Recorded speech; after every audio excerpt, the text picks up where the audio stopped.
Good evening. I hope you can hear me. This live is being made because I wanted to record myself talking about this topic before it goes crazy.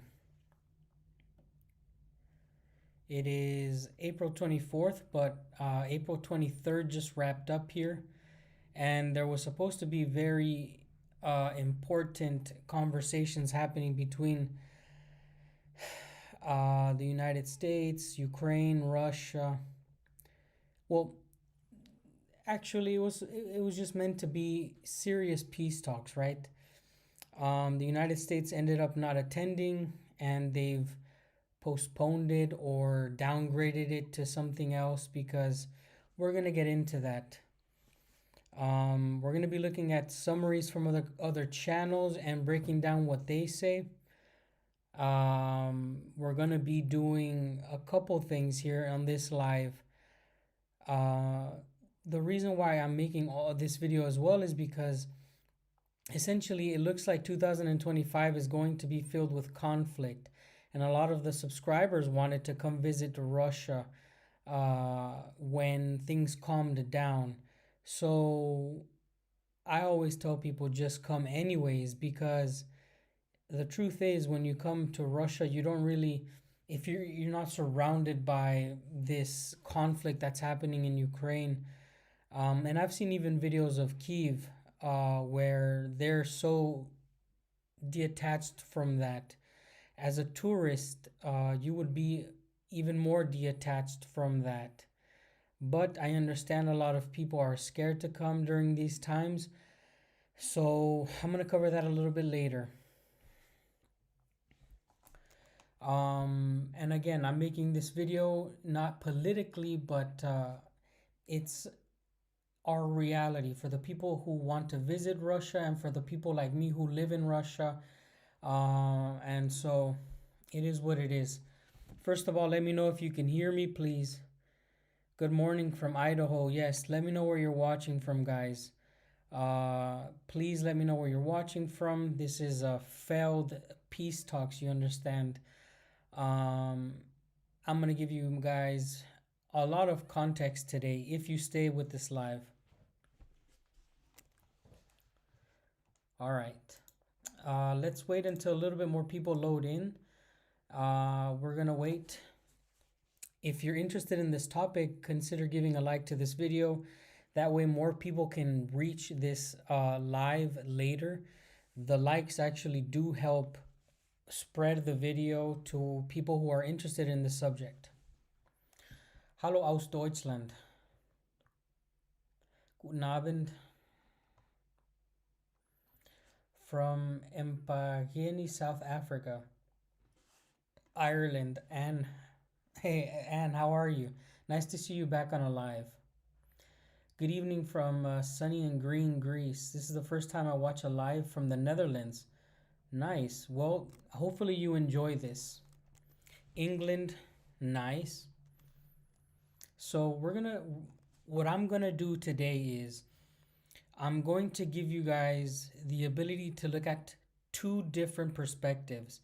One of them is going to be a neutral perspective, somebody who looked into the conflict from a neutral standpoint. Then we're going to be looking at anti-Russian perspective. I think it's important to look at both of them. The reason why we're looking at these two is because we want to get an idea of what's really happening. First, we're going to be looking at the anti-Russian perspective because I think it's the most important. The reason is because we can break that one down much easier. We can talk about that as a group. And I think anti-Russian news is just very easy to pick apart. So let's get into that.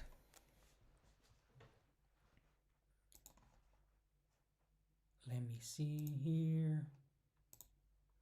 I hope you guys understood what I was referring to, what we're going to be doing today.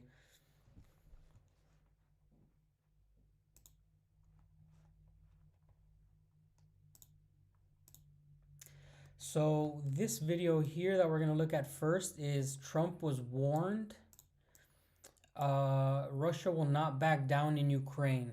So this was published today, 3 hours ago, by a visual politic in English. Trump was warned Russia will not back down in Ukraine. We're looking at a pro-Ukrainian, anti-Russian uh, take on the failed negotiations. Okay, guys, we're doing it because we need to see both sides of the coin. If you get triggered by looking at the other side, then this is not the channel for you. There's a lot of nuance in life. So this is a warning to all those people who cannot look at two sides of the coin. Let's get this started. Please, as soon as we start, let me know if the sound is okay.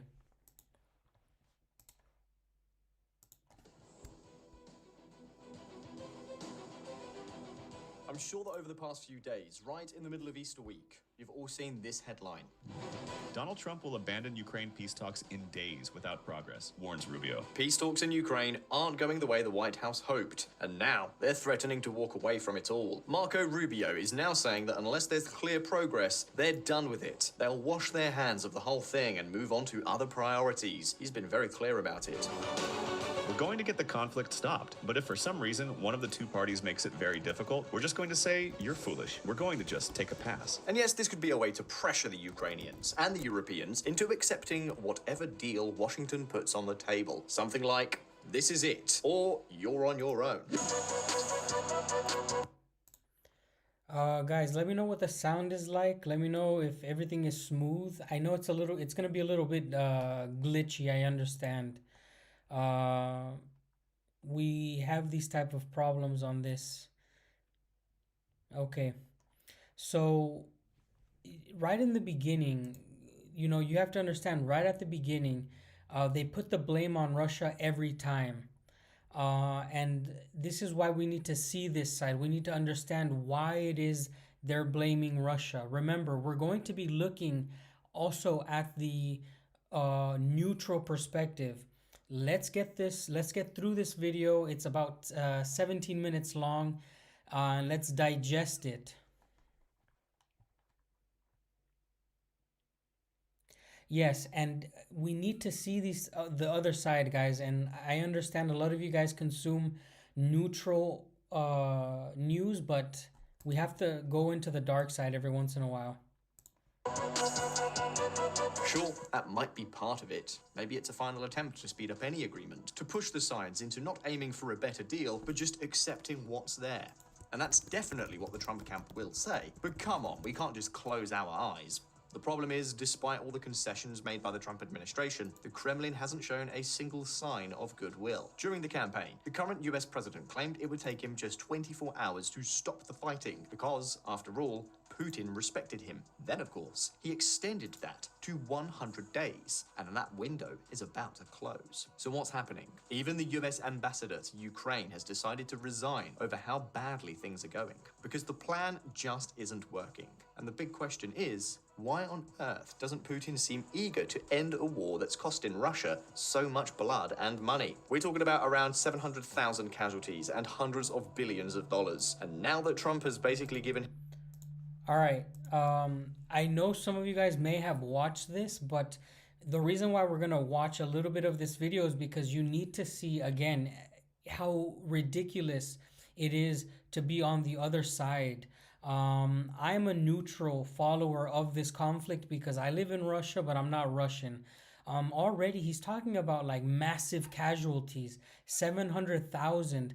I could tell you if that kind of casualty rate existed, this war wouldn't be going the way it's going.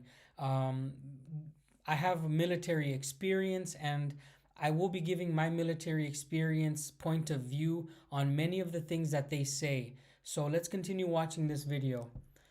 Thank you so much, by the way, for everybody who is watching. And remember, if you're not subscribed, go ahead and subscribe so you can join in the conversation and you can ride in on a bear. Just like that. him everything, isn't it enough? Think about it. But first, let's talk a bit about AI. Nowadays, generative AI is like the internet in the late 90s. It's Trump has already told him Ukraine won't join NATO, that the territories Russia took by force will remain Russian, that sanctions might soon be lifted, that US troops in Europe would be scaled down, and even hinted that Putin would be welcome in Washington. I mean, come on. The US president has even blamed Biden and Zelensky for the war and has no problem attacking them repeatedly. And don't tell me that humiliating Zelensky in the Oval Office and publicly accusing him of being a tyrant wasn't a gift for Russian propaganda. They must have been rubbing their hands in delight. On top of that, Trump's envoy Stephen Witkoff couldn't be more on board with it all. And let's not forget, both partial ceasefires agreed to, so far, have overwhelmingly benefited Russia. We've said it before, Trump has become something like Vladimir Putin's personal Santa Claus. Don't doubt it. Headlines like this one are pure gold for the Kremlin. There's a big problem right now happening in Europe, guys. Europe is trying to break away from... Look, Europe has always lined up with the United States, but because Europe is very weak right now, it wants to break away from the United States and it wants to negotiate its own peace through Ukraine because it wants to put forces in Ukraine. It also wants to steal Ukraine's wealth. And the main people have always been England and France. If you remember, it was England, that prime minister, who told them to keep fighting. England and France have always had high stakes in Ukraine because they want to suck it dry for some reason. The United States saying that it's willing to just pull out and forget about this deal actually shows that, you know, maybe President Trump was not lying when he said that this was Biden's war. Biden was in Ukraine for a reason, and if he's that if he would see pulling out this easily, it just proves the point that this conflict really would have not started if it wasn't for Joe Biden and the Europeans at that time. Let's continue watching, and we're going to be watching this guy talk for about 5 more minutes. And the next guy we listen to, I'm pretty sure you guys have seen this, this other guy. We're going to be looking at this video, History of the Russian-Ukraine Conflict Explained. This is Value Entertainment, and he actually does his research. This guy is an American, and he actually did his research, and by far it has 1.7 million views and actually opened a lot of eyes in the United States. And the reason why we're looking at the history of the conflict, it's going to help us realize where is it going. Why is the negotiations failing? Why are the negotiations failing? And where are we going to go from here? So let's continue with the other side's version of this entire conflict. Donald Trump again blames Ukraine for starting war with Russia. Listen, when you start a war, you got to know that you can win the war, right? You don't start a war against somebody that's 20 times your size and then hope that people give you some missiles. So, it was Zelensky and Ukraine who started the war, huh, Donald? Unbelievable. What a nerve. What a way to negotiate. Here's the thing, in many ways, this could already be seen by Moscow as a major victory, a huge political win, a narrative triumph, and for their media mouthpieces, even a military success. Now Putin could present it to the whole of Russia like this. We did it! NATO has surrendered to our demands. Ukraine will never join that treacherous alliance. On top of that, we've made Russia bigger. Now we're respected. We set the rules. We made history, he could say. After all, it's not Putin's blood that's been spilled. And on That's what they don't understand. That's what channels like this don't understand, that there was an agreement for NATO never to expand east. Okay, there was an agreement that was said that they would not expand east. And channels like this guy just can't comprehend that Russia was not supposed to be the villain of the story. Somewhere along the line, they kept treating Russia as if it were the Soviet Union. When the Soviet Union fell, people like this guy continued to demonize the Russians. And they have like a deranged syndrome, these people. They just cannot get it out of their heads that Russia does not equal Soviet Union. Let's keep hearing what he has to say, but we're going to be looking at the real Honestly, what better I'm not saying that whatever this guy's saying is fake. I'm just saying that he didn't do his research. He's just reading from a teleprompter, okay? That's what I'm trying to say. proof of how much of a victory this would be than the fact that even a government like Poland's is calling Trump's concessions nothing short of a historic mistake? Poland warns Donald Trump against historical mistake over Russian expansion. So let me insist on the question we asked earlier. What the hell is the Russian autocrat waiting for? Why not make peace now? Why not at least show a gesture of goodwill to a White House that has done nothing but hand him gift after gift over the last few months? It doesn't seem to make any sense. And yet, here we are. Vladimir Putin hasn't made a single concession. Even Trump has had to admit it. Russia has to get moving. Too many people are dying, thousands a week, in a terrible and senseless war. But still, nothing. Moscow has discredited Washington's efforts, first by repeatedly rejecting any ceasefire offer, and then by launching strikes against civilians right in the middle of Easter. And the question is, why? Wasn't Trump the one who claimed Putin was a man of peace? Well, as always with the Kremlin, none of this is random. Moscow has its reasons. Starting with the fact that they likely have no real interest in signing peace with Ukraine. Why would they? They don't need it. Or at least they're not in a rush. And this is what we need to understand. It's something Trump was warned about a long time ago. And leaders like Kaja Kallas keep repeating. Russia doesn't want peace in Ukraine. Russia wants to wipe Ukraine off the map. As simple and brutal as that. But let's be... And that's what they're going to keep saying. By the way, can you guys hear me? Someone said my mic's not loud enough. That's what they're going to keep saying is just because Russia is not aiming for peace right now, they're going to keep saying that they want to wipe Ukraine off the map. And that doesn't make any sense because if Ukraine was able to hold this long, how is it possible that they would be able to take all of Ukraine?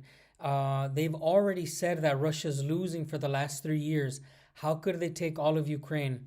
Not a lot of things in this world not a lot of things can coexist at the same time.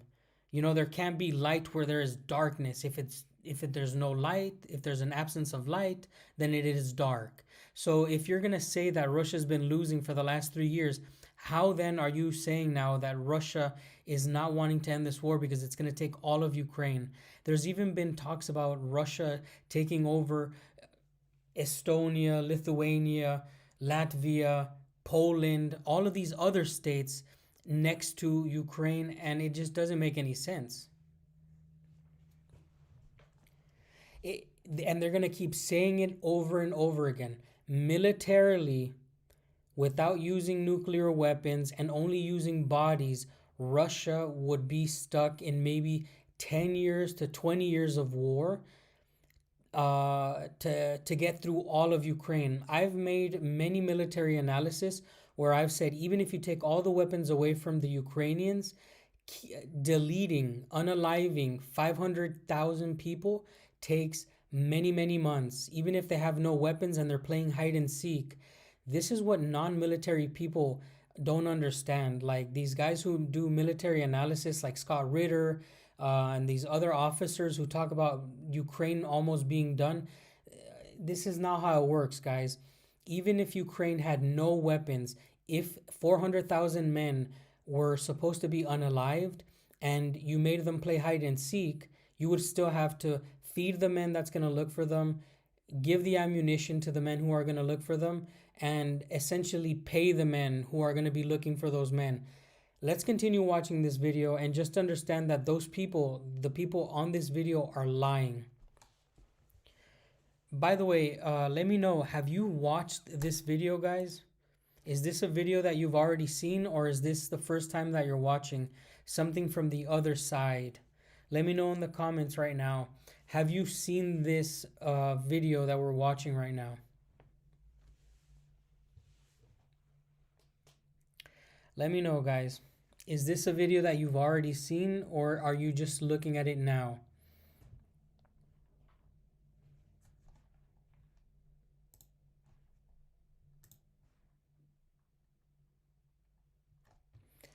All right. So we have one yes. That's pretty cool. We have a Netherlander who's already seen it. Niet. Okay. So again, the good thing about watching a video like this, you get to notice how crazy it is on the other side. I myself, and I'm absolutely neutral on this topic because there's nothing I can do, there's nothing I can say that will influence people to make a change in the conflict. Obviously, I want peace, so warmongering like these channels does not help my cause. There is nothing that I can do. Um, so I think 99.9% of you guys have never seen this. This is the first time that you're going to be looking at the other side. It absolutely makes me angry how outlandish the things that they say are. Let's continue. Be clear, this isn't just about emotions, it's a completely rational calculation. There are three major reasons why Putin is in no hurry to end this war.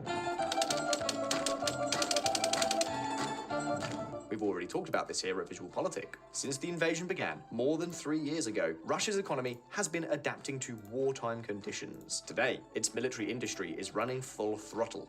The results, maybe not general prosperity, but definitely jobs and a sense of economic momentum. Right now, military spending is by far the largest item in the Russian federal budget. Some analysts estimate it could represent over 40% of total government spending. That's insane. And the thing is, this spending is very labor intensive, especially in an economy historically focused on oil and gas, capital.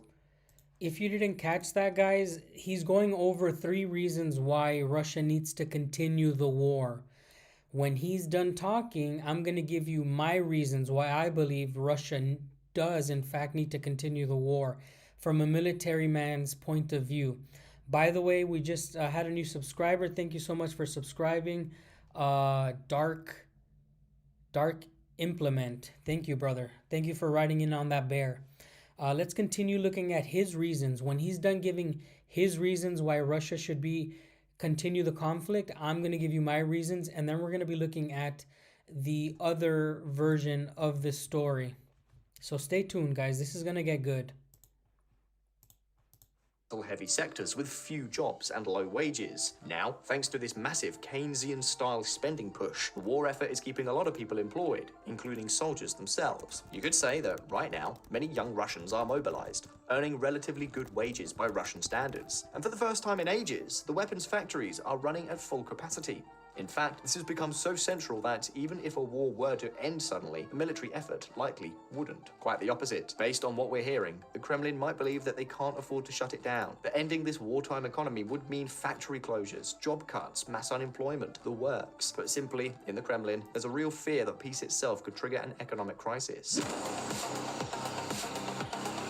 Now, technically speaking, that's not true. Contrary to the narrative, this war economy is not creating real prosperity in Russia. The government is burning through its hydrocarbon revenues to pay for low productivity jobs. It's short-term survival at the cost of long-term collapse. But none of that matters. What matters to the Kremlin is that people have adapted, that there is a sense of stability, because there are jobs. Sure, lifting sanctions would be a good thing, but tyrants like Putin fear one thing above all, taking the wrong step. If things seem to be working in Russia today, why shake things up? Transitions are messy, so why close factories? Why stop paying young military workers? Why deflate the bubble of this new, stronger Russia?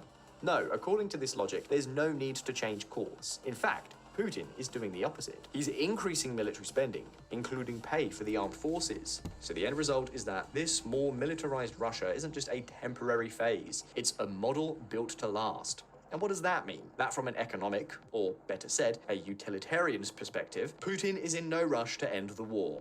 Because right now, problems like inflation, shortages, or sky-high interest rates all have a convenient scapegoat, the war. But if the war ends, who does the public blame? So no, Putin isn't in a hurry, at least not from an economic standpoint. And you know what? Politically speaking, he isn't either.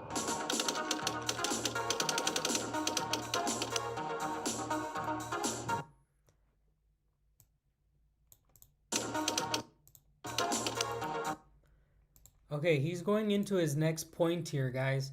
He's going into his next point. By the way, guys, thank you so much for joining. Please put like if you can.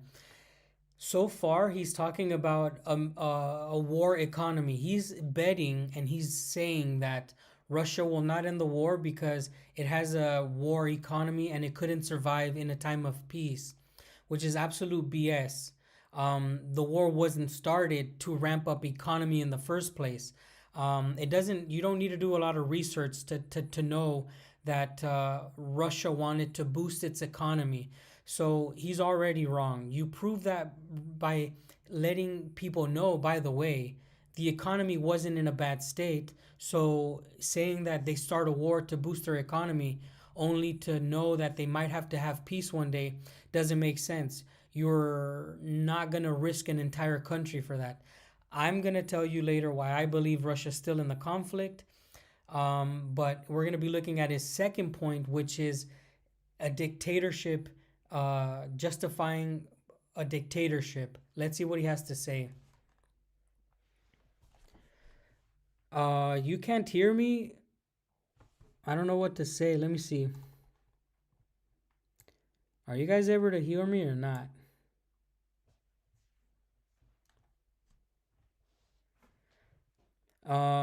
Well, listen, guys, what I know is that I've been living in Russia for the last 3 years, and this is not a wartime economy that we're in. A wartime economy is way different. A wartime economy is way different than one Russia has. Russia has a hybrid economy at the moment. Russia has a hybrid economy because it's still exporting a lot of other things and it's importing a lot of things and it's producing a lot of different things. A wartime economy wouldn't be exporting what it's exporting now. When the conflict started, Russia was looking for new trading partners. A wartime economy is not going to be trading at the level that Russia has been trading at. I would call it a hybrid economy, but I wouldn't go as far as calling it a military or wartime economy. Just understand the difference. It is no longer a peacetime economy, obviously, but it is in no means a wartime economy. Russia is not in a all-out war right now. Believe it or not, to the West, it might look like Russia's in an all-out war where its entire society is geared towards a war. I would be able to tell you that if it was because I live here and I see it, but it is not.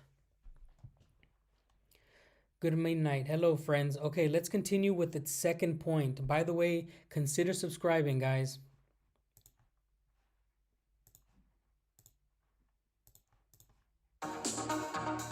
Vladimir Putin wants to go down in history as a true Tsar. More than anything, he wants to consolidate his grip on power. He wants it, and so does everyone in his inner circle. And you know what? Being at odds with the West is the perfect way to legitimize that power. We've been saying it for years. Putin isn't selling prosperity. His promise is different. For years, he's been telling the Russian people that, thanks to him, Russia will be great again, that it will be strong and powerful once more, and that it will regain the respect it deserves, that traditional values will be preserved in contrast to the moral decay of the rest of the world. That's how Putin justifies his regime. And despite all the suffering this war has caused, it fits his agenda perfectly, because now Russians can start to smell victory. At least that's how the propaganda spins it. For example, the Kremlin is constantly handing out medals and rewards to professional soldiers, while state TV glorifies the exploits of ordinary people defending the motherland. And as we mentioned before, Trump's arrival has been a blessing for the narrative. This is no longer just the war in Ukraine.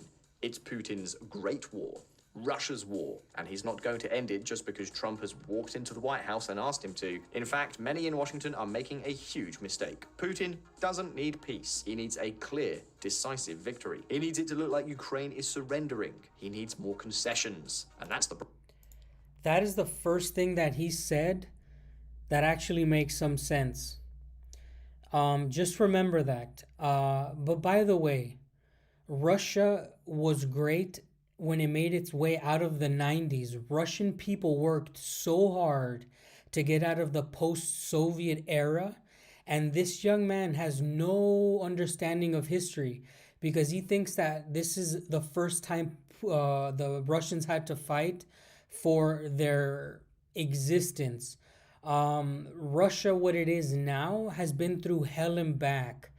This right here is nothing compared to what post-Soviet Union, the 90s were.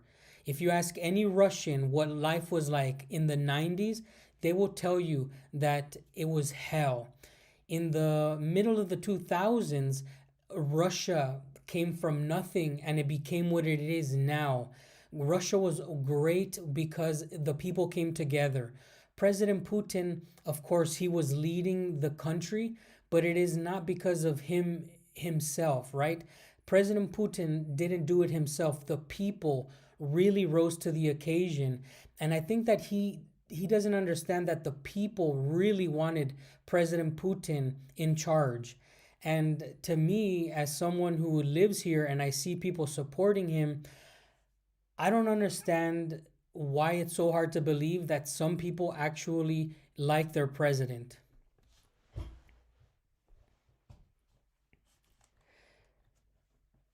We are going to be looking at his third reason. I think he has three reasons. Please, guys, subscribe so that you can comment. Please do hit like, and let's continue. Problem, because Moscow's demands have now gone way beyond anything acceptable. Now think about it. What does Putin have to lose by prolonging the war?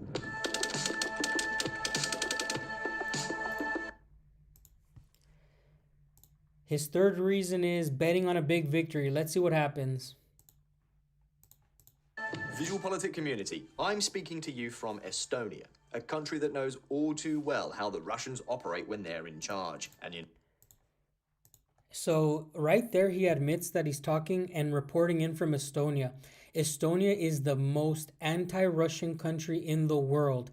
Estonia will confiscate anything that's not open when you're going to Russia. Estonia will confiscate all your euros. Estonia is just anti-Russian to the max. And I think this really shows his cards. you know what? People here are crystal clear about it. Russians are absolute masters at dragging out negotiations to inhuman extremes. They sit at the table, but they don't actually negotiate. They just let time pass, because time is on their side. The more Trump needs a political win, the more he'll be willing to concede. And in the end, what will the US president do? Admit that Putin doesn't respect him after claiming the opposite for years, and then dive into a major confrontation with Russia and China? Or will he simply walk away and say, you're on your own? Which, by the way, is exactly what they're already threatening to do. Remember the headline we showed you at the beginning of this video? Donald Trump will abandon Ukraine peace talks in days without progress, warns Rubio. And of course, this would be perfect for Moscow.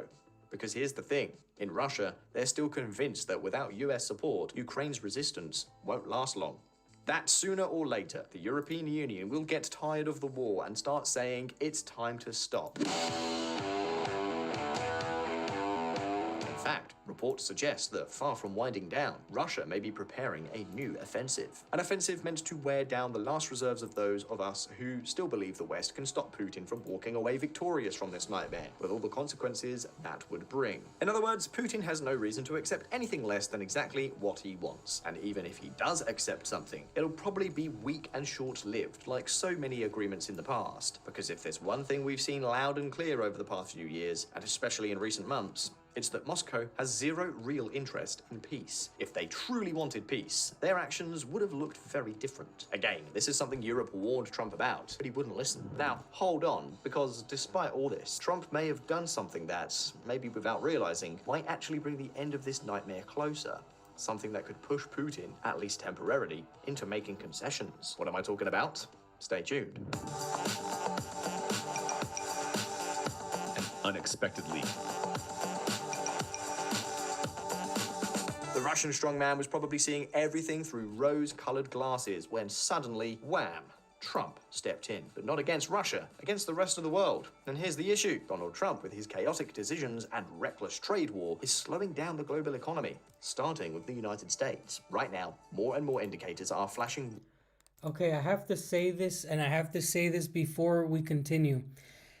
The Europeans right now, they're trying to start a movement of a united Europe. And I want to ask people who is watching from the European Union right now. Please let me know, is anybody in this chat watching from the European Union? Because your leaders are going to drown you guys. You already had the European Union, and now they're talking about military European Union or something else.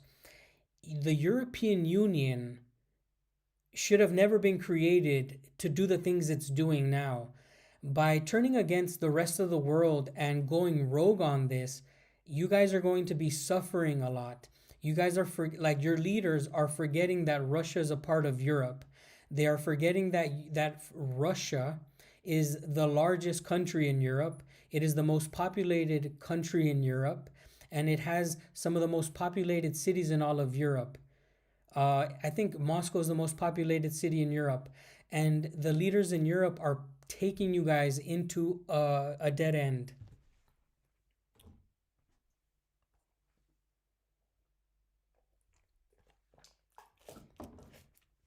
On two occasions,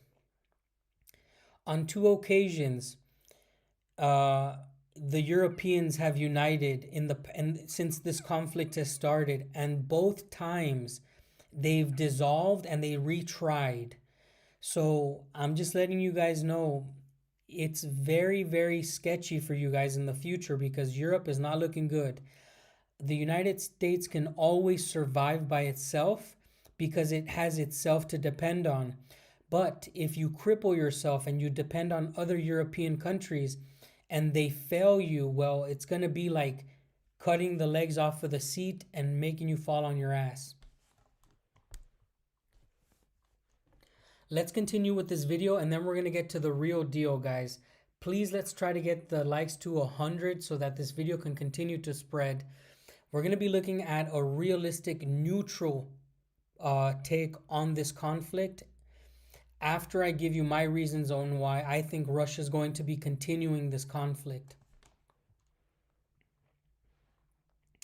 And I'll tell you one thing, when people write about Scott Ritter, I would love to debate Scott Ritter on live because Scott Ritter's not combat decorated and Scott Ritter has never actually been to war. And he's been saying that the Ukrainians have been done for the last 2 years, not understanding how war actually works. And the analysis that I give you after this video is going to provide real details on what's it going to take for this war to end.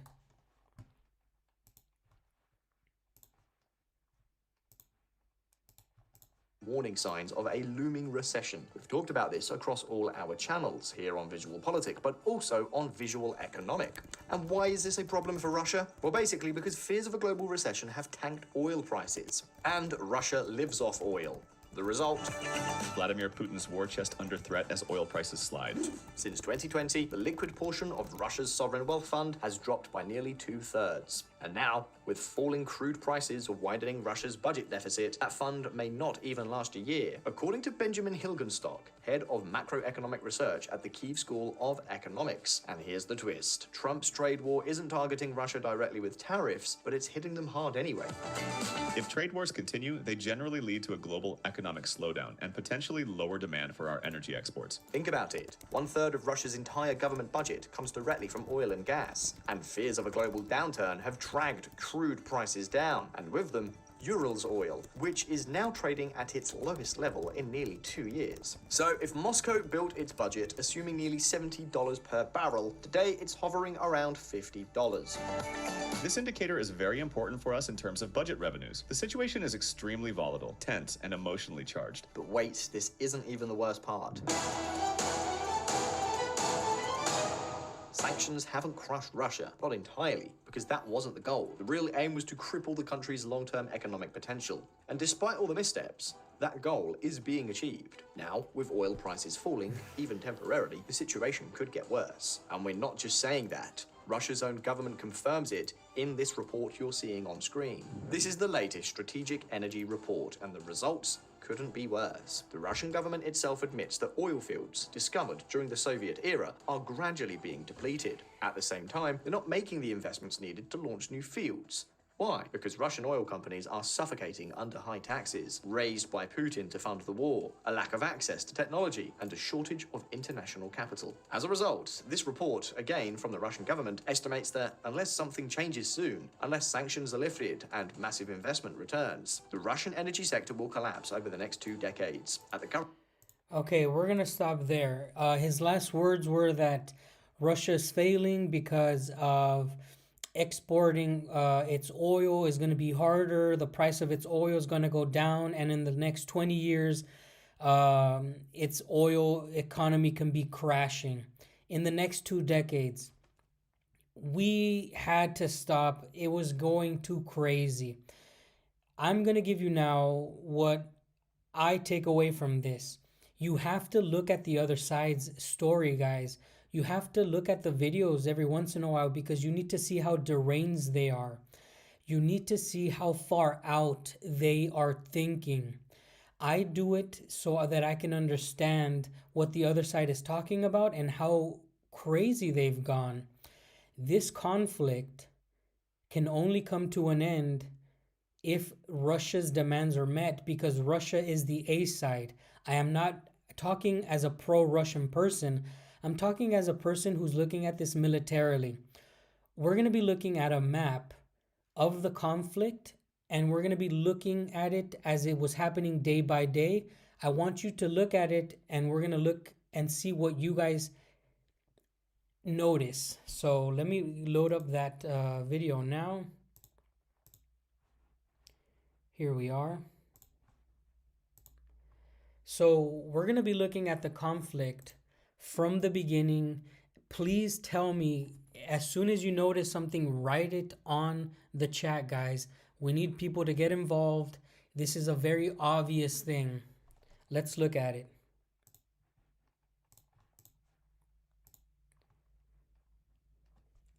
All right. Obviously, red is Russia and blue is, well, Ukraine. And as we're looking at this map, we can see there is a lot of offensives going everywhere. And honestly, if Russia was ever losing, this would not be the right map to show. But we're going to be looking at it. Obviously, Ukraine did push out the Russians in the north. And you could explain that in many ways, but militarily, it was a mixture of a retreat, of an organized retreat and a push from the Ukrainians. In the Kharkiv region, you see the same. And right now, this area right below me, the Kherson region, well, it would be taken some other time. Okay? But from the very beginning of this conflict, the Russians have been on the offensive the entire time. There's only been 2 times where the Ukrainians go on the offensive into Russian territory. I believe it is the Kursk and the Belgorod region offensives, and they both failed miserably. I'm going to show you now the map of one of those offensives.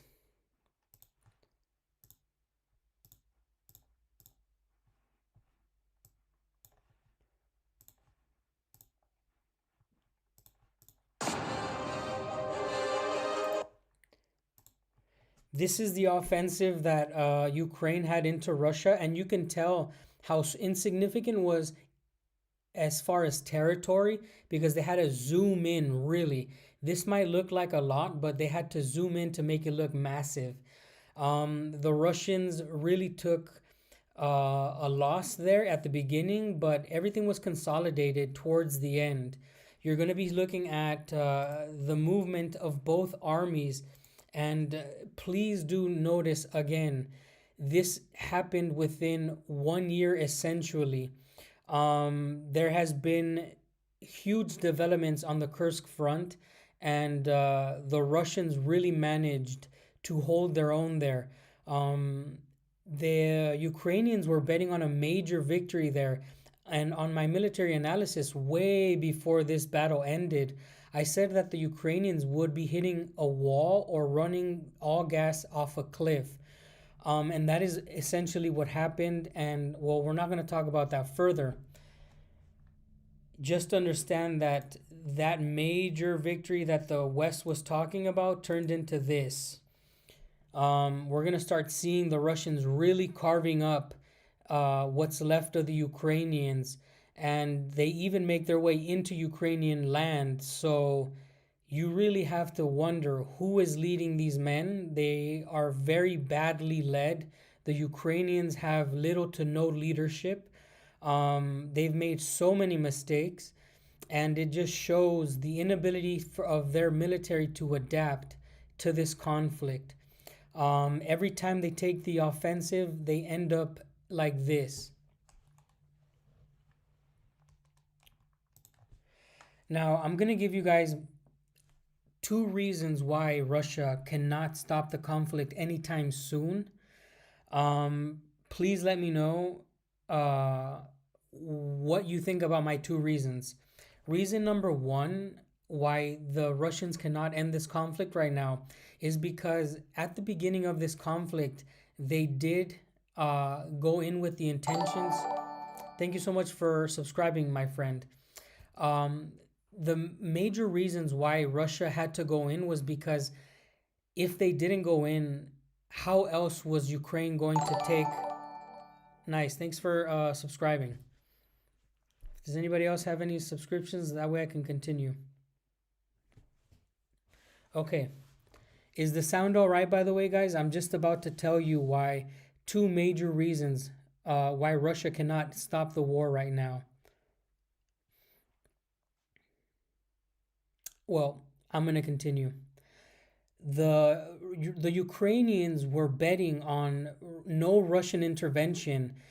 If you know the history of the Donbass, there was a conflict already happening since 2014.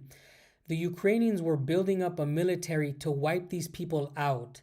There's a city, Donetsk, that was getting bombed way before this 2022 conflict that the world now knows was happening.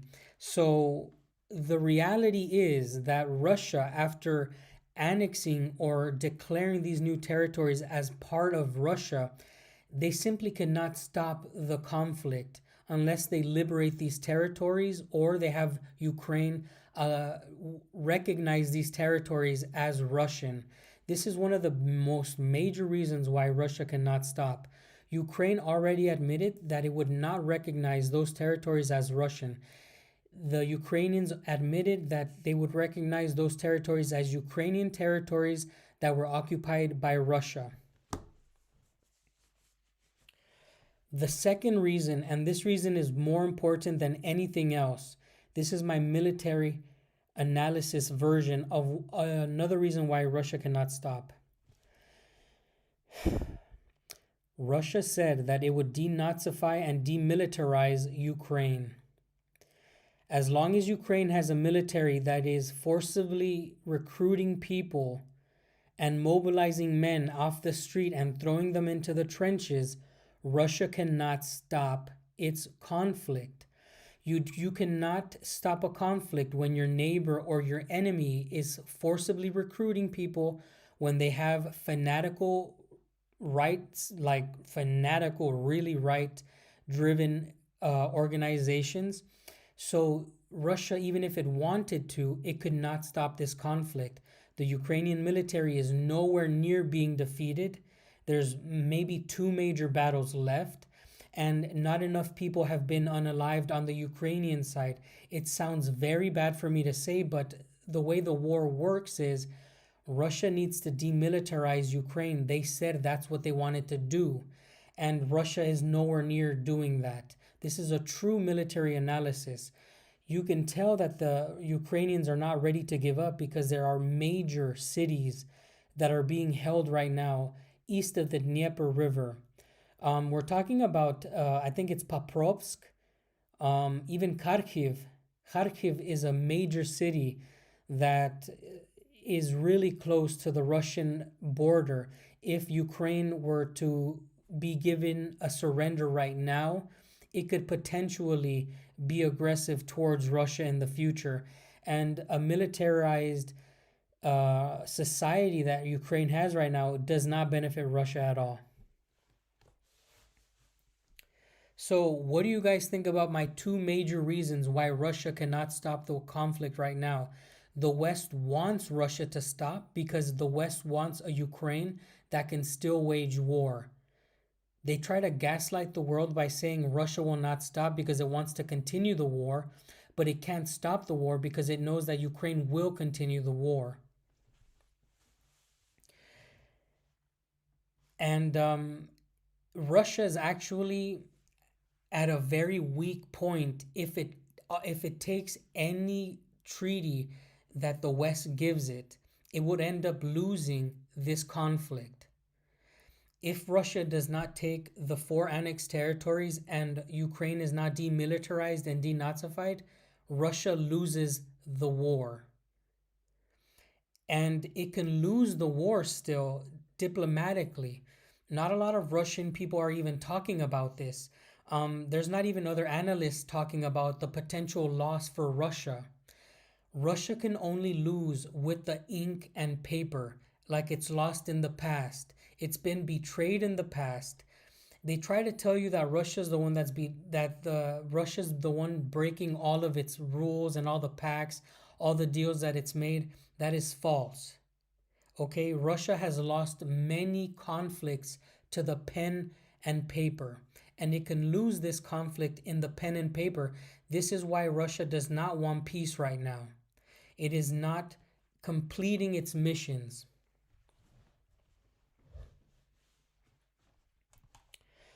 So we're going to be looking at another video where they actually look into history and they break things down. Hopefully they don't come after me. Hopefully they don't copyright strike me, but people need to see this and we need to really break this down, guys. They did the job. We're going to mention them, but I really want to break down their version and talk about it. Another thing, just keep this in mind. I haven't mentioned NATO because NATO is irrelevant. NATO is irrelevant because Ukraine joining NATO is the problem. A Slavic country who speaks a variant of or a similar language to Russian, a country that has so much history with Russia joining NATO, that is the problem. Russia doesn't have problems with NATO at their borders. Finland is in NATO, and guess what? There wasn't a problem there, right? But having Ukraine in NATO is the biggest problem because this country can wage unconventional war into Russia. It is a country that speaks its language, it has cultural ties with it, and it's a very, very close historical country with Russia. That's the kind of country you cannot allow to join NATO.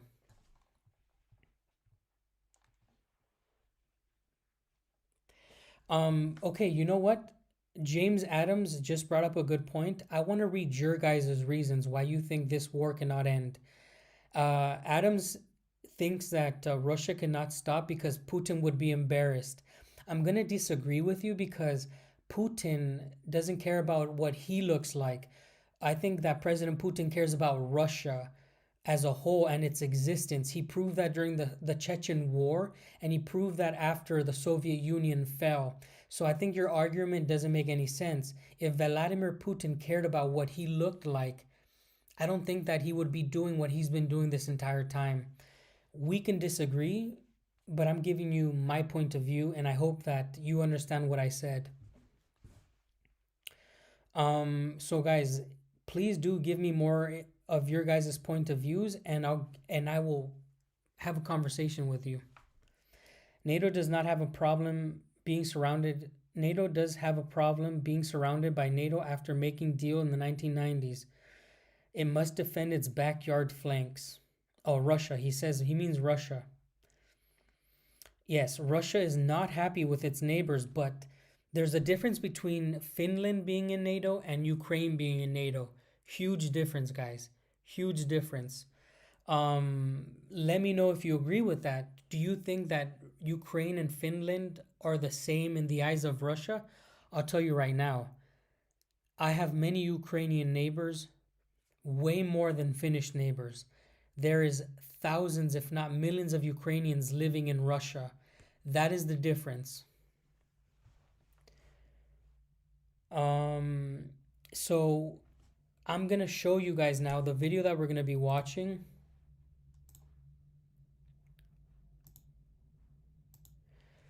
Actually, we're gonna be looking at Sebastian Sass as well. A lot of my subscribers actually subscribe to this guy, Sebastian Sass.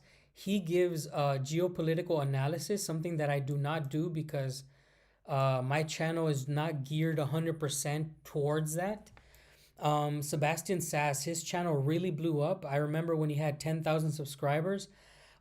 He is a great channel. He is a geopolitical analysis. We're going to be looking at his analysis because he's actually very, very neutral. He is very neutral, and once we look at his video about the rejections of the peace, once we look at his video and his reasoning and what he gathered up, then we're going to be looking at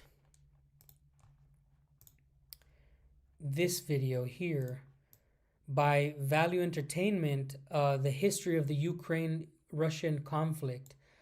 We're going to be looking at his video because his video is very important because a lot of Westerners who didn't know about the conflict learned about the conflict. And he's very neutral as well in a way. So let's go ahead and look at this. By the way, Jimmy, we allow Ukrainians to exist in this chat, Jimmy. Just keep it normal, okay? You can say what you just said, Slava Macaroni, but don't go on and force people. There are many Russians in Russia. I mean, many Ukrainians in Russia. One of my best friends is Ukrainian, and he lives in Sludanka here, and we don't have problems with Ukrainians. Just be respectful. You can say whatever you want. Just do not pass the line. Let's do this. Final proposal for peace requires Ukraine to accept Russian occupation, says Axios. Quote, the one-page document the US presented Ukrainian officials in Paris last week describes this as President Trump's final offer. The White House insists is ready to walk away if the parties don't make a deal soon. According to Axios, US President Donald Trump's proposal entails significant concessions from his Ukrainian counterpart, the Green T-shirt, who had previously ruled out recognizing Crimea as Russian and acknowledging parts of 4 oblasts in Ukraine's east and south as being under Russian control. The tone of this article is something which we have seen plenty of in the past, and it just doesn't make any sort of sense. They're suggesting that both Russia and Ukraine are negotiating from the same exact position.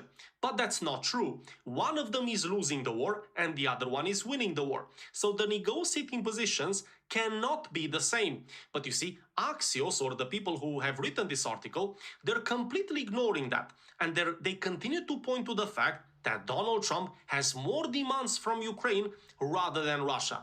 Well, that much is obvious because, like I said, Ukraine is not winning the war, and when you lose a war, you're gonna be the side who's gonna make the most amount of concessions. It just stands to reason. But let's continue because now they're gonna tell us what the reaction from Kiev was. A source close to the Ukrainian government reported that Kiev considers this proposal extremely biased in favor of Russia. Quote, the proposal says very clearly what tangible gains Russia gets, but only vaguely and generally says what Ukraine is going to get, the source said. So what I'm going to do right now is put on the screen all of the things which Russia is supposedly getting under Trump's proposal. Let's look at these things, okay? Let's look at what Russia's getting. I don't like the wording of getting, because this is what Russia's fighting for would be the right term. Sebastian kind of drops the ball there, but I don't think that he says it because he's feeling it. I think he says it because that's how it was reported and he's just letting us know. But Russia is not getting these things. No, Russia's been fighting for whatever it's gonna take. Okay, Russia's gonna fight for what it's taking. This is how war works. When you're talking about war, you have to speak in military words. You don't get a victory. You take a victory from your enemy. This is what's happening.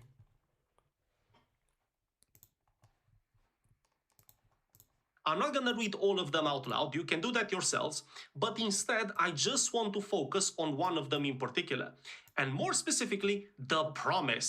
They're saying that Russia will get the promise from NATO that they're not gonna take Ukraine in. Well, I think this is a little bit thin and a little bit flimsy. Russia has already had that promise made to them 30 odd years ago. At the time, NATO has stated very clearly they've promised that they're not gonna expand eastwards. And look at them now. They've bloomed. They've doubled their volume and their size compared to what it was back then. That was the promise that was made to Mr. Gorbachev. But of course, we know that NATO has a track record of not exactly keeping their promises. This is why I would be very surprised if Vladimir Putin will say, well, thank you for this promise. This is what we have been waiting for. I just don't see that happening, my friends. But regardless, now let me put on the screen the things which Ukraine will get under Trump's proposal. And as we can see, most of the things on this list do have an economic undertone. And that makes perfect sense. Okay, let's see this. The return. So this is the stuff that Ukraine is going to be getting. Now, that is the right terminology. Ukraine will get these things because it's going to be given to them because they are the losing side. Remember, the winner does not get, the winner takes. And one of the most important things on that list is territories that are not in the 4 regions that were annexed by the Russian Federation. Those are territories, that is land that Russian soldiers died for. It is a blessing if Russia gives back the territory where men had to die for to take. Militarily speaking, if you get an unconditional surrender, you do not give that land back. This is why if Ukraine is to get that land back, it would be an insane victory for Ukraine's ego because men had to die for that land to be taken.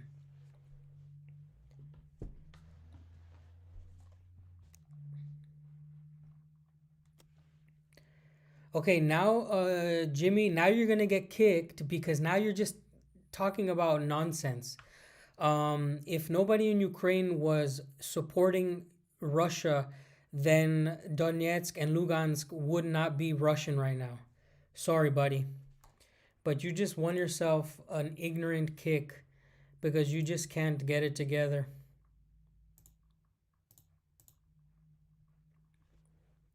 So we're going to continue. I hope you guys understood what I said. We're going to be looking again here at...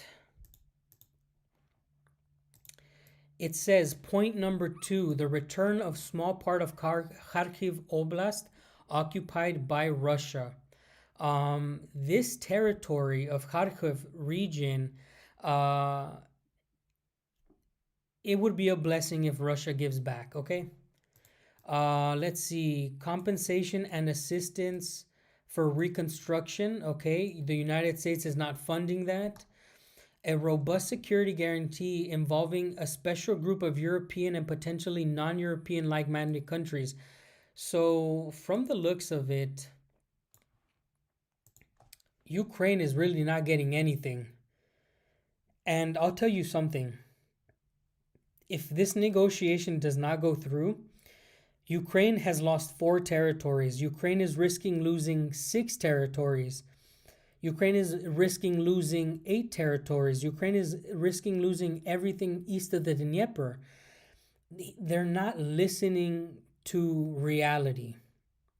They don't want to recognize the territories that Russia has fought for and already annexed. They don't want to recognize Crimea as Russia. I am not pro-Russian. I'm just pro-common sense. If I was a leader of a country that's losing, I wouldn't send more men off to die to lose still.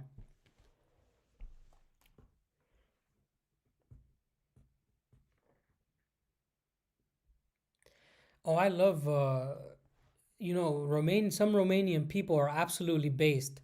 And I'll give you guys something. Uh, the Romanians are in a special, and they're in a special little group of their own. The Romanians and the Bulgarians, the majority of their population are not anti-Russian, it's their government. Okay, a lot of these countries that are in NATO or border NATO countries are very, very highly influenced by NATO, but their populations are not at all pro NATO. And this is going to be a big problem in the future if NATO continues to mess with Russia. A lot of the societies in these countries are going to be very anti government. Hey, Doug Miller. Brother, welcome, welcome. Oh, Jimmy got on his other account. Oh, that's hilarious. I think this is what the problem is. And this is how you can tell the difference between radical people and normal people. I never go into pro-Ukrainian channels to cause trouble. And I would hope that you guys don't go into pro-Ukrainian channels and cause problems. Do not be like them. This separates having something between the ears and not having something in between the ears.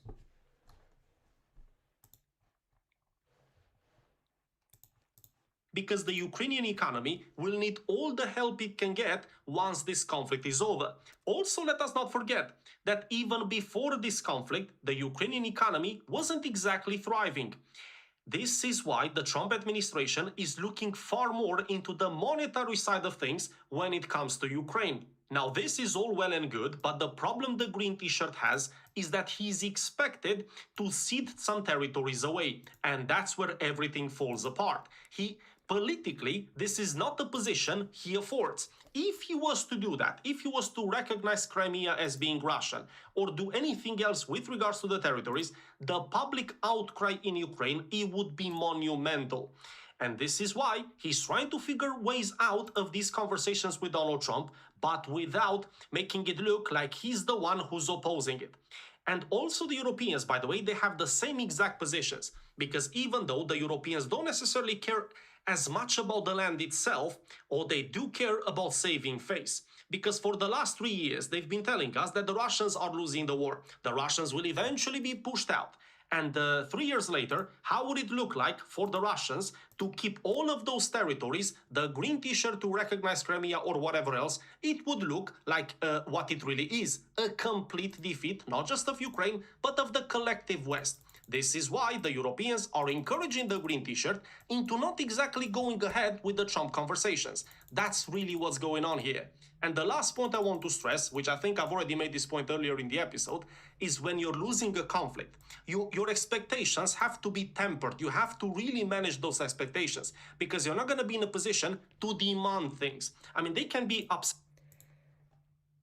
And that's common sense. Sebastian is just letting us know the common sense. Since when has the losing side had the right to tell people what they want? Since when is it the losing side, the one that tells you what you must do? Never. It was never that way, and it's not going to be that way now. Guys, let's take a small break here, and let's try to get this stream up to 150 likes. And I have a question to ask you guys. I asked you, have you watched that other previous video? And I want to know who here is subscribed to Sebastian. I am using his video, so I want to promote his channel. He seems like a very neutral guy. Who here knows about Sebastian here? You're sub to him. A lot of my subscribers are subscribed to him. And we kind of have similar viewers. I would suggest you guys, if you are not subscribed to him, go check him out and tell him that you found out about his channel through my channel. That way he does not do a copyright strike on us. It would be really, really cool. Retired USMC Intel analyst here. The only way Ukraine is where they are now is from a lot of help from the outside. Yes, of course. It's Jimmy again.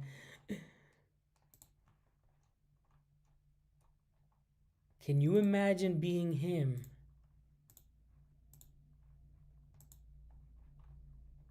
So if you do know him, even if you do or don't know him, please do comment on his video that I said hello, guys. Do me that favor, guys. Do me that favor. If you guys ever have the time and you go into one of his videos, tell him Dan from Wild Siberia said hello.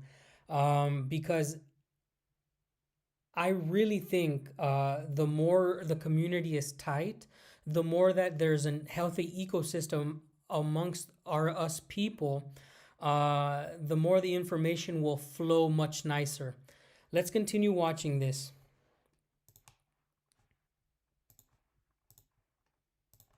Set all they want at the fact that Donald Trump is going to make more concessions to Russia. Well, obviously, because Russia is winning the war, they have put themselves in a position where they don't exactly depend upon Donald Trump to give something to them or to take something away from them. That's the moral of the story. When you lose a conflict, well, in that case, yes, you depend upon other people. What do people want to give you? But when you're winning a conflict, you're pretty much taking it yourself, so other people will become less and less and less relevant, depending on how clear your victory is. That's the rules of war, and that's the way it's been since the dawn of time. But let's move on and listen to the... By the way, I had never seen this video, right? And we essentially said the same thing. Whoa, that's really funny. I'm telling you guys, I think this is why I like him. He just says the normal thing to say. I told you that it has never been any other way. The loser has never had control. And he said it himself. Yeah, it's not the way it works. And yes, if you do know about the conflict, this is ongoing for a long time. There were commanders like Givy from, I think it is the Somalia battalion. So, yeah. Let's continue here. Let's finish off and let's finish looking at this video. And then we're going to be looking at one more video, guys.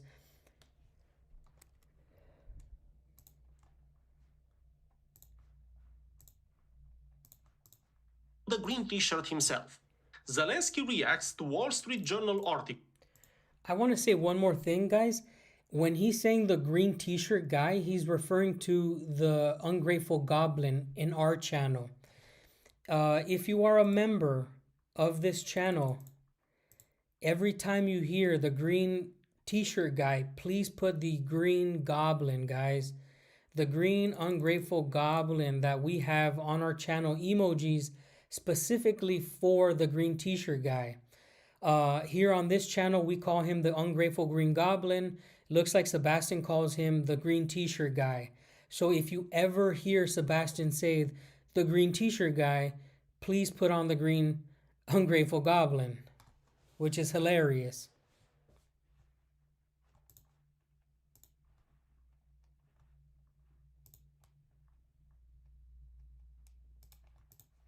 On U.S. proposal to recognize Crimea as Russian. Quote, as soon as we start discussing Crimea, our sovereign territories, we enter the format of prolonging the war. This is exactly what Russia wants. We've been at war for 12 years. This is the answer to the question of whether it is possible to reach an agreement with Russia on the territories. I'm glad that he acknowledges that this war has been going on for the last 12 years. Because when some of us have said this a while ago, people were calling us Putin propagandists, Putin apologists. No, you're wrong. This conflict started in February of 2022, unprovoked. Do you remember that one? Unexpected and unprovoked. Well, it was everything but. This has been going on, as the green t-shirt himself says, for 12 years. That's when it really started. But now, because it's in the context which fits his narrative, he has no problem admitting to it. Anyway, the point I'm trying to emphasize here is that he doesn't even want to talk about the territories. Even when people just slightly touch on Crimea or on other territories, he immediately shuts everything else out. because again, this is a political position he simply cannot afford. Quote, but Ukraine does not legally recognize Crimea as Russian. It is outside our constitution. This is our territory, the territory of the people of Ukraine. This will not happen. I think we've declared this in relation to any temporarily occupied territory. And the constitution of Ukraine declares this by its existence. Regarding NATO, Zelensky is confident that the United States and Russia have a dialogue on NATO membership of Ukraine. However, no one except NATO countries has the right to veto Ukraine's accession to the alliance, he added. That's a load of nonsense. Do you think the United States will say, well, Mexico can join a military alliance with China and Russia? Because you see, Mexico alone can make the decisions for itself. Well, let's not be naive. Of course, that will never happen in a million years. But you see the green t-shirt? This is the, how should we put it? This is the hegemon complex. We can do whatever we want and nobody else has the right to interfere, to say that they oppose. Of course not. What we do, our position is non-negotiable. This is exactly the mindset here. And even though Keith Kellogg was very adamant, just a couple of days ago, we've had a good laugh about that article, didn't we? And Keith Kellogg said very clearly, Ukraine will not join NATO. Not now, not tomorrow, not ever. Even now, the green t-shirt says, well, there might still be a chance because Russia has no right to interfere. Well, that may be so, Mr. Green t-shirt, but one thing is for sure. NATO membership is off the table, so I don't really understand what's the point in keep discussing it. It just doesn't make sense. Now, let's take a look at the next and final article, and this one, it's about Vladimir Putin. Putin proposes to US to freeze line of contact in Ukraine, Financial Times says. According to the Financial Times sources, last week, Putin told Steve Witkoff, US President Donald Trump's special envoy for the Middle East, that Russia could renounce its claims to the non-occupied parts of 4 Ukrainian oblasts. Quote, the proposal is the first formal indication Putin has given since the war's early months 3 years ago that Russia could step back from its maximalist demands to end the invasion, the newspaper said. In other words, according to the Financial Times, Vladimir Putin would be okay to keep Donbass, but without Kramatorsk, Sloviansk, and even Pokrovsk, as the current frontline stands. Now let's assume this is true, okay? Let's just indulge in this fantasy. That would be a nightmare to implement and then to manage. Just imagine how would it look like if within the same oblast, which under the same administrative borders, you have two sides. You have Russia and then you have Ukraine. How are you going to manage that situation? Because Donbass is actually larger. It just doesn't make any sort of sense. Surely it would be easier to just swap territories just so that one side can control an entire oblast. I hope I'm making sense here. But again, this is all assuming that this is true. By the way, I don't think it is. I think this is just the Financial Times fishing just to see the Russian reaction. But I don't see that being implemented because it would be a nightmare to run. Whoa, Dois Volt. Welcome, brother. Welcome. By the way, for the people who are members right now, remember, we will be celebrating May 9th, and I will be live streaming essentially those 24 hours. And for all of you members, remember, we have the victory emoji, guys. I'm going to make more for May 9th. There are going to be more special emojis added for May 9th celebrations. I think it's very important that you guys have more emojis because that day is going to be amazing. It's going to be 80 years since the defeat of the Nazis by the Soviet Union, the Red Army. Obviously, the Allies also helped, but the burden was on the Soviet Union. Everybody knows that. And it's not like the rest of the world even celebrates this anymore. For some reason, the Europeans forgot about this for some reason. If on Victory Day, Europeans do not send their delegates and their militaries to march on Red Square, it would be a shame. There has been many years where the United States, where Australia, Canada, they've marched on Red Square during Victory Day. If they don't do it this year, it would be a shame. This is 80 years, by the way, celebrating that great victory. And this is why I tell you, the Westerners forgot. that freedom was not free in the 1940s.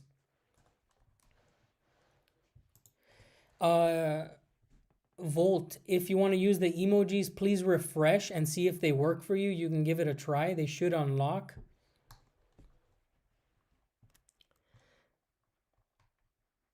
And now,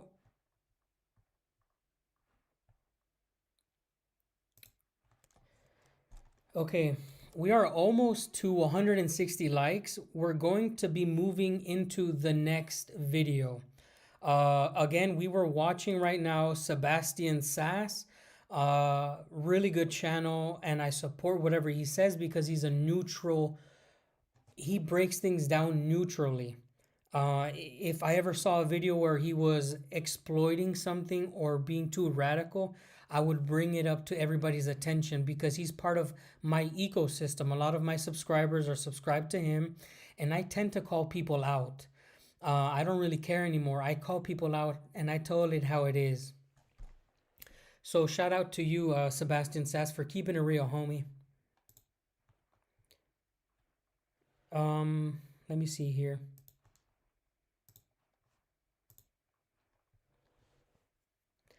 By the way, Volt, do add me on Telegram, bro. Add me on Telegram.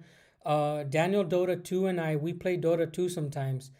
I don't play a lot, but when I do, I have fun with my subscribers on that game. Just so you know, bro. Just so you know.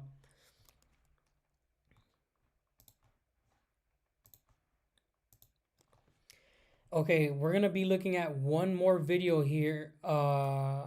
It's going to be History of Russian-Ukraine Conflict. It's by Value Entertainment. Or what the heck? Yeah, Value Entertainment, essentially. And this is going to be the only video we're going to be looking at from the neutral standpoint, where it gives a summary of the conflict. Okay, so let's go ahead and start.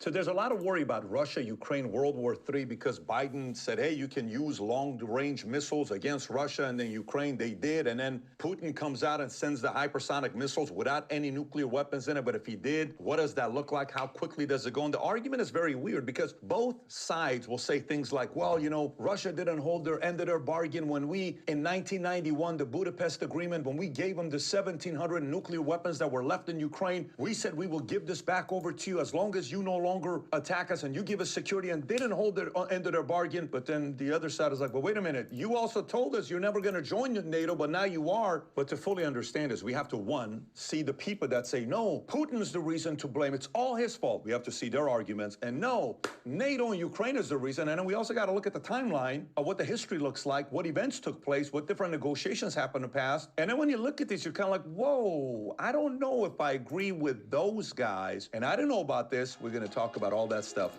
today.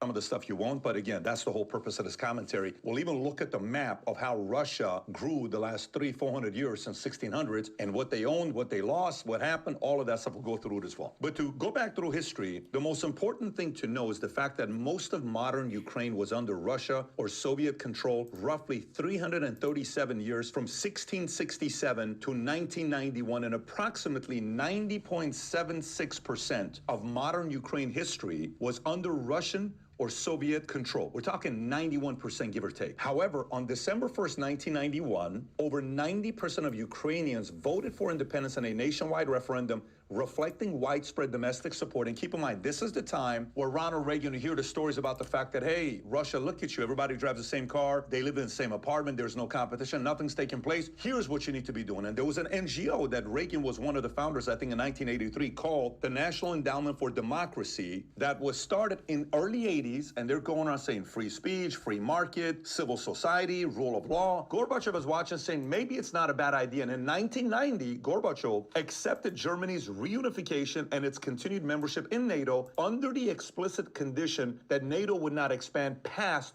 Germany. NATO. Okay, this is what everybody in Ukraine is like shutting down in their brains. For some reason, this was deleted from history.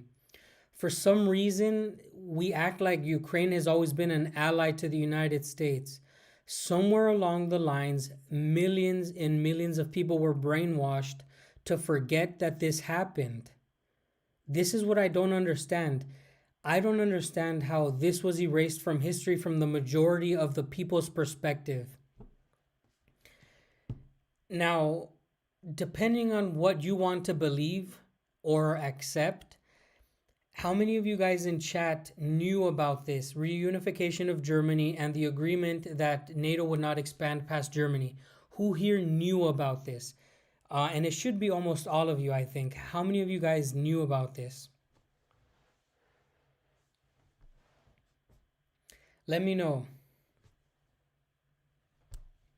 Okay, Daniel says no, he never knew. I need you guys to let me know who knew and who didn't, because hey, Red Star guy, my boy, welcome my Red Star boy, welcome, brother. Yes, so a lot of you guys went to school and even knew about this from school, and this is what I'm trying to say, that for history to resolve, it resolves in order. You can't have one domino chip fall if the other ones haven't fallen before it. What the Ukrainians are doing right now and what the West is doing right now is they're trying to drop one domino that's 15 dominoes ahead of the one that's barely falling. Do you guys understand that analogy? They're really trying to push something that doesn't exist. They really, really want to make it seem like Ukraine should be part of NATO because it's at risk of being attacked by Russia. It should have never gotten to this point because it was already 15 moves before not allowed to join NATO. Ukraine thinking about wanting to join NATO should have never been a thought. We're in the year 2025. The conflict for them supposedly started in 2022, but we're talking about the 1990s, way back. So I see a lot of you guys knew about this, and this is really, really good because it doesn't make any sense why it's the minority who knows the truth. Let's continue listening.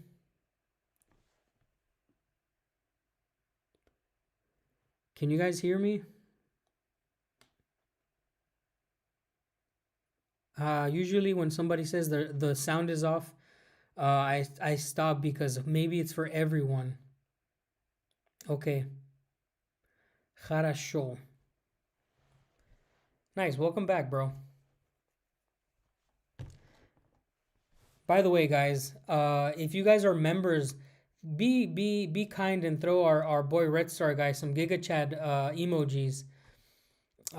He is one of the reasons why we had such a successful live not too long ago when we took down in our own way that Roman guy. So go ahead and give him a couple Giga Chads for being back on our stream today. He went and did a mission for us against Roman. It was hilarious.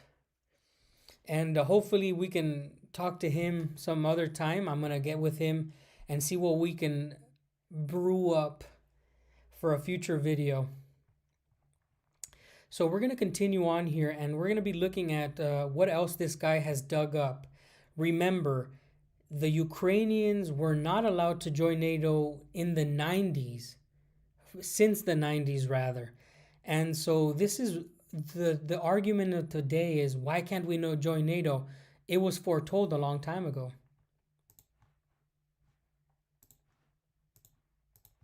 Says you don't have to worry about it, even to the point that U.S. Secretary of State Jim Baker, German Chancellor Helmut Kohl, and Prime Minister Margaret Thatcher made verbal assurances, I give you my word, verbal assurances to Mikhail Gorbachev in February of 1990. Baker was famously known for saying that NATO would move not 1 inch eastward, beyond Germany. So imagine you're Russia, you're Gorbachev, we made a great deal. hey guys, let's make this work, totally fine. We're willing to accept capitalism. We're willing to accept some of the democracy, Western way of living. We'll take it, but let's make a deal. Yeah, listen, you ain't got to worry about it. We're going to be okay. This is what we're going to do. And then later on, it changed. Now, keep this in mind. When you're saying not 1 inch eastward, look at the map now. not 1 inch east. This is what the very famous map.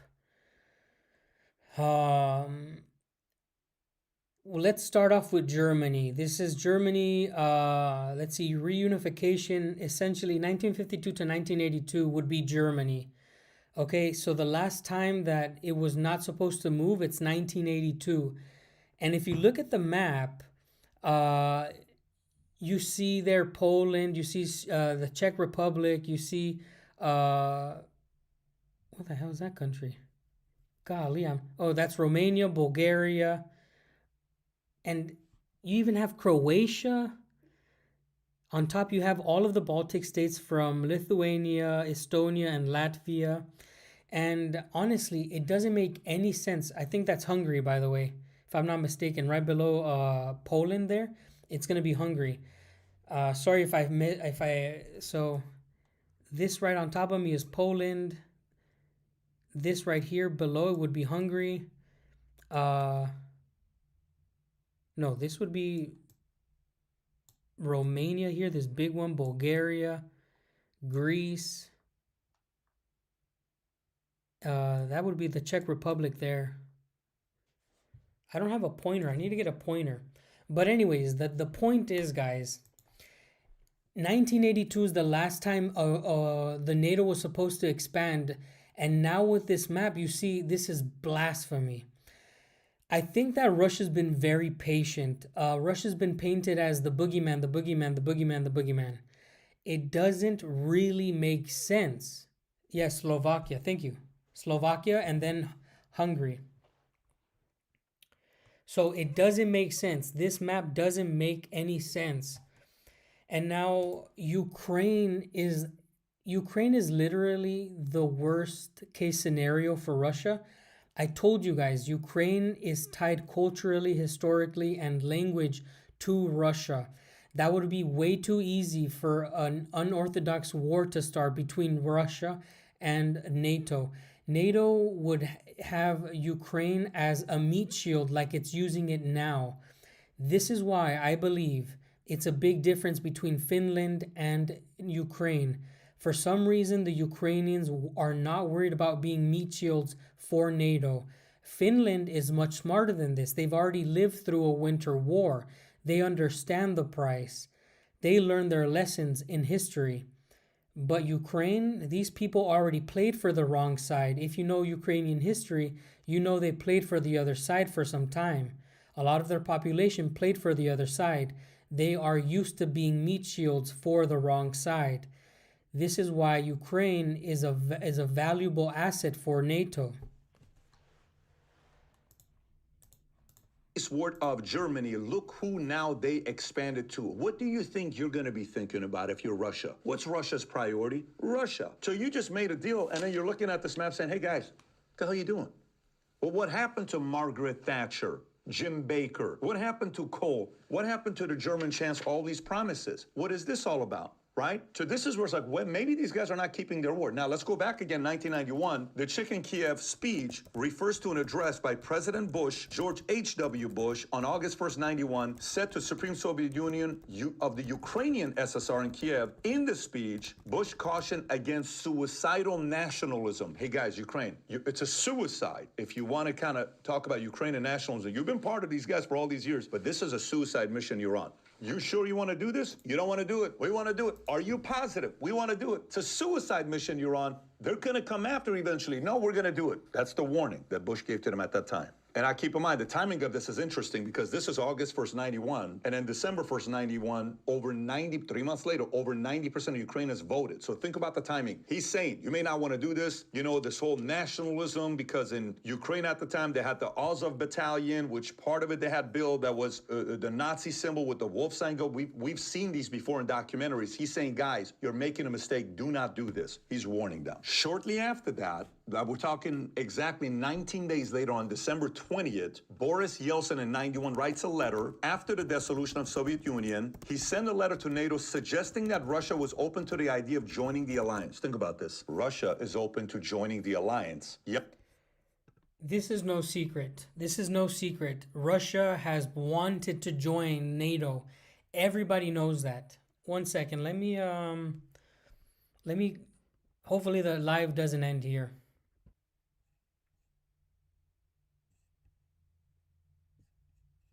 Are we back? Whew, I think we're back.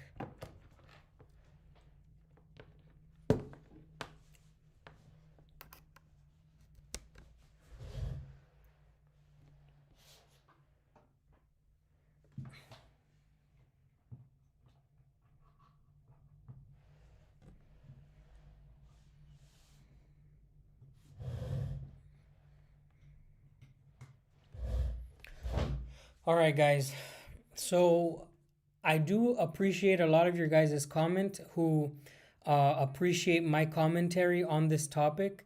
I know that I haven't been doing a lot of analysis like this because I don't really know what my channel is, guys. I know I'm trying to get my channel to 100,000 subscribers, well, 90,000 this year. But I was thinking about opening a channel in the future just for geopolitical analysis and military analysis. So I do appreciate your guys' words. Thank you so much. Doug Miller, get back to work, my friend. Be safe, and thank you so much for joining us. Yes, one of my most recent short videos, I put a, you know what? Let's just show it. What am I talking about? Am I dumb? I can show it. It's my damn video. Well, on my channel.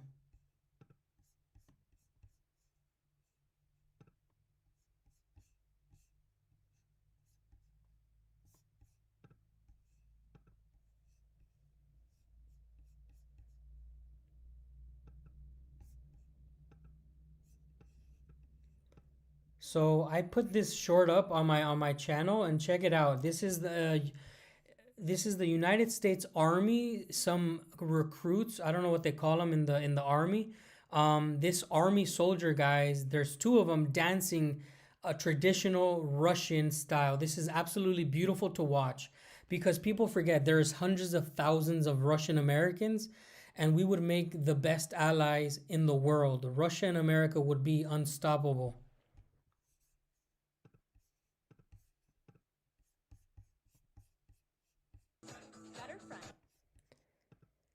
So if you haven't watched that short, you can go into my channel and watch it later. But it is beautiful to see that kind of stuff, guys. It is beautiful. We need the friendship between our countries. We need it. It is absolutely a powerhouse of a friendship. Let's continue on with this video, guys.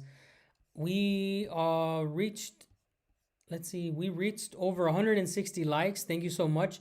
Remember, your likes do help push the video out to other viewers. We are trying to get to 90,000 subscribers this year. Hopefully we can get there.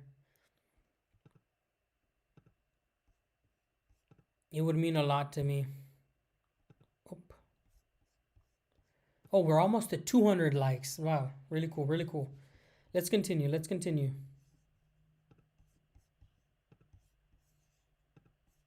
Yeltsin framed the request as part of Russia's effort to foster closer relations with the West and to establish itself as a democratic nation. Now, the obvious question will be, what did NATO say? Well, NATO is not going to respond to them. They didn't. They're like, oh, okay, cool, that's nice of you to want to do this, but if we cannot do this, we built NATO specifically to go against you.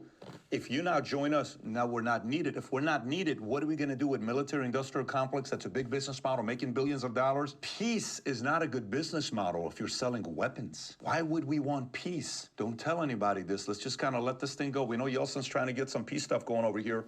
No, no, no. NATO was shut down. Then what happens? A lot of people didn't want that. Now, keep in mind when 1991 was going on, that whole nuclear weapons that we talked about that Ukraine had leads to the Budapest Memorandum 1994, in which Ukraine gave up its nuclear weapons in exchange for security guarantees from Russia, UK, and US. And at the time, when Ukraine declared independence of Soviet Union in 99, it inherited the world's third largest nuclear arsenal, 1,700 nuclear warheads for intercontinental ballistic missiles, ICBMs, and strategic bombers. They gave it back. They just said, make sure you protect us. Again, this is the part where they go back and forth. Fast forward 2 years later, Ukraine writes their first post-Soviet constitution in 96 with the help of US. Then again in 2000, similar to what Yeltsin said, 9 years prior to that, Putin comes out and says, look, in an interview with BBC, they would consider joining NATO if it were treated as an equal partner. However, this was more of a rhetorical statement to gauge NATO's willingness to engage with Russia on equal terms rather than a formal proposal. Now, here's what's interesting. There's a clip of Tucker interviewing Putin where Putin explains, when Clinton was here right next door, I asked him, I said, hey, what do you think about the idea of us joining NATO? He said, that's an interesting idea. Let me talk to my team. Then they go and he talks to his team and they come back and says, no, not right now. Maybe later on. That's a conversation that took place between Clinton and Putin that he talked about on Tucker. So even though he may have been interested, NATO was not interested in having. And this is going to be the story until the end of time, until the United States understands that Russia is a better ally than an enemy. This is going to be the same thing forever. There's a big chance right now for Russia to get out of this by making itself the superpower that I talked about this in a past live. So Russia proved itself to be a superpower in this conflict. Russia was supposed to lose, according to many analysts. Russia has proven itself to be a superpower, and it has an opportunity to be looking at America eye to eye. Now, Europe is the only thing in the way of that happening. Europe can absolutely sabotage a peaceful peace between Russia and the West, because Europe can be pushing for European unity against Russia. Europe right now is on a verge of making one of the biggest mistakes of its existence. Right when Ukraine is getting ready to lose, Europe has the ability to continue the conflict and escalate this into even a world war. I mentioned this to you that the United Kingdom and France have been warmongering from the beginning, but only time will tell how far they're going to take it.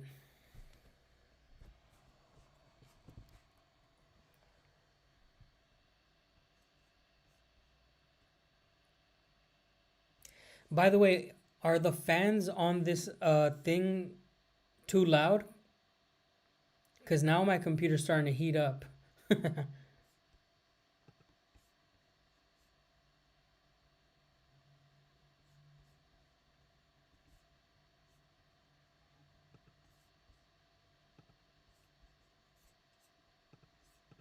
And Russia joined NATO. Why? It's a fair question for you to ask. Why wouldn't they want him to join NATO? Would it eliminate the idea of NATO? What would happen there? Again, moving along with the timeline. This is 2000. He's asking to join NATO. Then 9/11 happens, which is a year and a half later. When that takes place, Putin comes out publicly, being one of the first leaders to give solidarity and willingness to cooperate with U.S. in combating terrorism. He was reportedly the first leader to call President Bush on the day of attacks, expressing condolences and the support, emphasized that Russia understood the pain of terror, referencing Russia's own experiences with terrorist attacks, particularly in Chechnya. But Putin condemned the attacks as a barbaric act of terrorism against innocent people and offered Russian solidarity with the American people. Then 2 months later, November of 2001, he supports the U.S. in Afghanistan. Putin backed the U.S.-led military intervention in Afghanistan to dismantle al-Qaeda and Taliban. Russia provided crucial logistic assistance, including opening Russian airspace for U.S. and NATO flights. Think about that. Most people forgot that. That's 23 years ago. They're sitting there saying, hey, we know you guys are doing this. Whatever you need, we're here to help you. I can attest to this, guys. I can tell you, I can attest to how Russia opened its arms to the United States during the two wars that we had with Iraq and Afghanistan. I flew in, well, the Air Force flew me in to Kyrgyzstan. This is mostly Russian airspace. This is Russian influenced airspace. The United States Air Force flew us into Kyrgyzstan, into Manas. And this shows you just the kind of relationship that we had with the Russians. The Russians have always been supportive when it has to do with American interest against the global fight of terrorism. I flew into that damn place damn near 6, 7, 10 times. I don't remember how many damn times I passed through that place. But every single time we're running through Russian influential airspace, airspace that shouldn't even be allowed for the United States right now. It was ridiculous. Back in 2010 through 2000, it even started in 2001, 2003, all the way to 2010. We were flying all over Russian airspace. And this is unreal to even talk about. Nobody talks about this. And this guy did his research and understood that, yes, Russia did help us in the war on terror. And that wouldn't be the last time Russians would be fighting terrorism. We know that they defeated the crap out of ISIS. ISIS really fell not only when Donald Trump came to power, but when Russia got involved. They were really fighting different people, but still bombing the crap out of ISIS.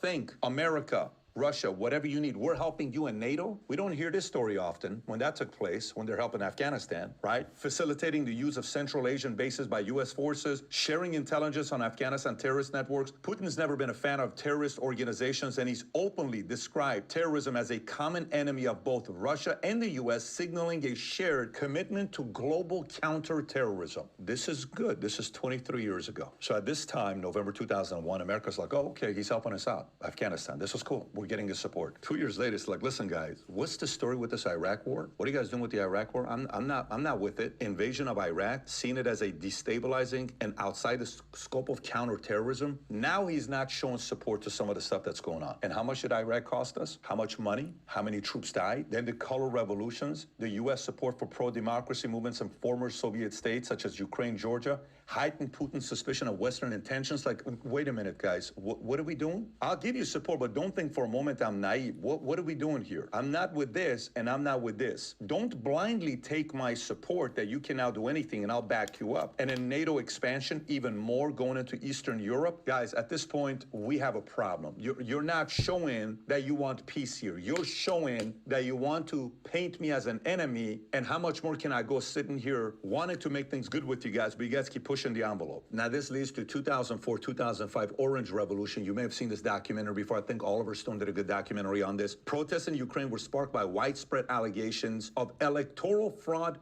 during the 2004 presidential election, where Viktor Yanukovych was initially declared the winner over Viktor Yushchenko, but twice this happened, 04 and 14. However, demonstrations, civil disobedience, civil resistance, strike actions, revolt ordered by the Supreme Court of Ukraine that Viktor Yushchenko declared winner. At the same time, who had their hands on this? Couple NGOs. One of them was the National Endowment for Democracy, the NED, and the other one was the Open Society Foundation, which you know who that's a part of, George Soros. It gets a little bit tricky here. Wait a minute, this guy wins, but you're not happy with him because this guy had no desire, Viktor Yanukovych, who had a decent relationship with Putin, had no desire to be part of NATO, and they're like, no, we don't want that. We want Ukraine to be part of NATO. Now imagine you're Putin. Wait a minute, all these promises, you want me to sit here?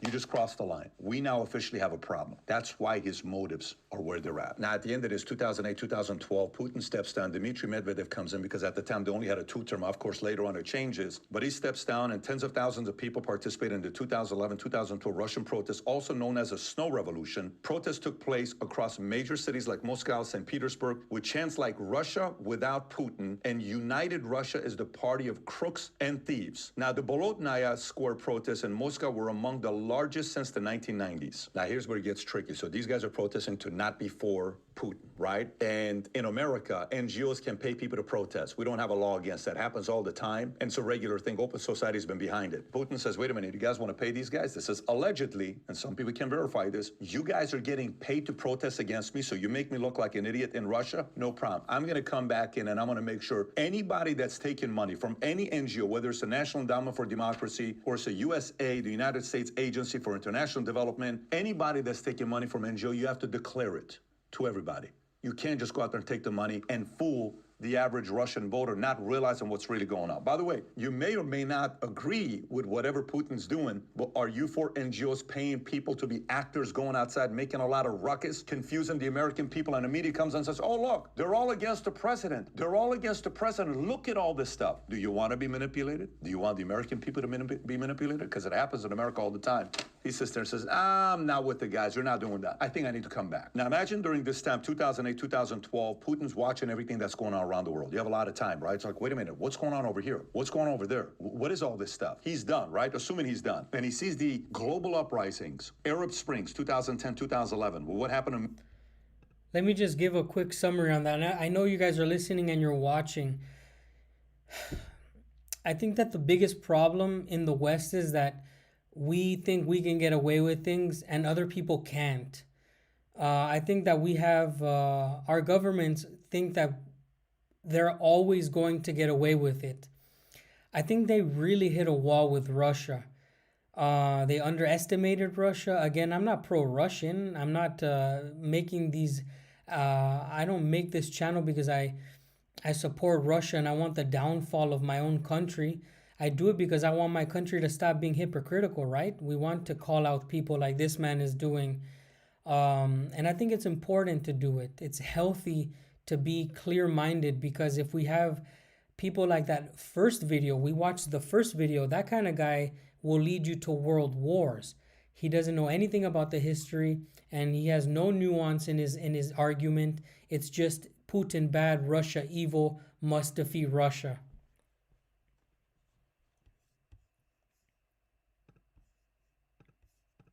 Middle East leaders like Ben Ali from Tunisia, Mubarak from Egypt, or Gaddafi, Libya. Even in the documentary Putin's Revenge, Julia Loaf, who is part of that documentary, says that Putin is said to have been deeply affected by the way Muammar Gaddafi was killed. He watched a video of a bloodied Gaddafi dragged from his bunker, sodomized and shot over and over and over. Think about it, he's watching. It's like, wait a minute, what are they doing to a guy like this over and over? And he thinks he is doing everything to avoid a similar fate. He's doing the opposite. This is the report that's being given by Julia. He's watching all this stuff taking place. When he got killed, Gaddafi, it was October 20th, 2011. So this is the 4-year span that he's not running Russia. And he's saying, this is kind of weird. They went after Saleh from Yemen. Then he saw the color revolutions with what happened with Georgia. He's saying all these post-revolution, Orange Revolution, then overthrows, all these things that's going on. This is influencing Cant to sit there and say, wait a minute, the fear of Western influence saw these moments as U.S.-led effort to destabilize authoritarian regimes. He knows what he is. It's not like he's debating it. He knows what he is himself. Domestic parallels with Russian protests shared traits with these uprisings that is being paid by NGOs. All of this influences him to say, you know, like, look, whether he wanted to come back all along or not, nobody knows, only he knows that. But all of this says, hey, no, listen, Dmitry, you're a good guy, but I think you're maybe a little bit of a pushover. This is Russia. I'm going to come back and defend this is my place. There's no way I'm going to let this happen to Russia. I'm coming back to clean house. And that influenced him to come back. Now, right after Gaddafi dies, October 20th, 2011, month and a half later, December 4th, 2011, Putin wins. When he wins, he's going to come back and be the president. Hillary Clinton gets out there and says the following. In that time, says, as Secretary of State, Hillary Clinton criticized Russia's parliamentary elections, calling them neither free nor fair, which reportedly angered Putin. So he comes back and there's a few things he does immediately. Says, number one, he cracked down on dissent, restricted NGOs, used anti-Western rhetoric to undermine opposition. Putin blamed protests on foreign interference, particularly from U.S., and accused Western-funded NGOs of inciting unrest. A law passed in 2012 requiring NGOs receiving foreign funding to register as foreign agents. Think about it. You're getting money from an NGO. You have to come out and say, hey guys, I'm a foreign agent. If you didn't, you're breaking the law. Something very weird that you need to know about. February of 2008, the current CIA director under Biden, William J. Burns, at the time was a U.S. ambassador to Russia, authored a confidential cable titled Niet means Niet, Russia's NATO enlargement red lines. In this document, the current CIA director, former ambassador to Russia, he conveyed Russia's strong opposition to NATO's eastward expansion, particularly regarding Ukraine and Georgia. He highlighted that Russia's officials viewed such enlargement as a potential military threat and a violation of their security interests. Burns warned that pursuing NATO membership for Ukraine could lead to an internal divisions, violence, or even civil war, potentially compelling Russia to intervene. This is February of 08. Right now, we're what?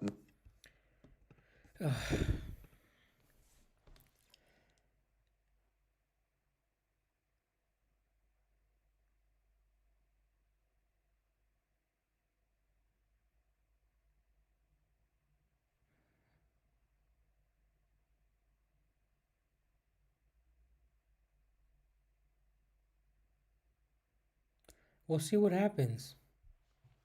We'll see how far the Europeans want to take this. Russia right now is in a winning situation. Russia is nowhere near mobilized for war. Um, I think people forget that the Russians in the past have gone for total war, and it's so weird in a way because it is 80 years since the victory over the Nazis. So if 2025 was the year that they pushed the Russians over the edge, they would essentially kick off the second time that the Russians really mobilized their entire nation. It's weird. It's weird to listen to some people from the West tell the truth because it's not enough. You still have people from MAGA, from Make America Great Again, who are pro-Ukrainians. That contradicts everything that what America is. You can't be pro-Ukrainian in the United States and love your country.